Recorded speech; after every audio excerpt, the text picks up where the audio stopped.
купам. Що взехте толкова много храна от тук, като си поем да ядем? Ние имаме 2 часа пътуване. Така е, хайде да тръгваме, че е трафик.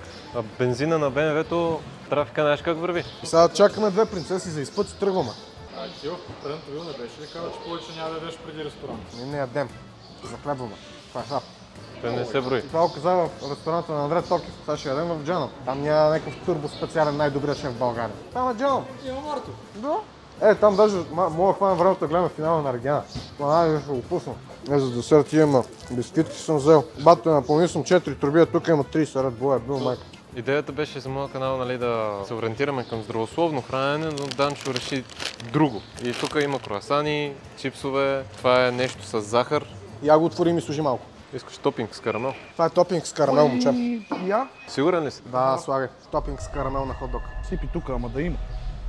Браво, момче.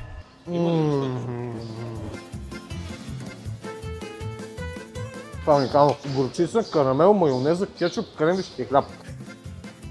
Гленци, не го прибирай този карамел, това не е вкусно нещо. Да, верно.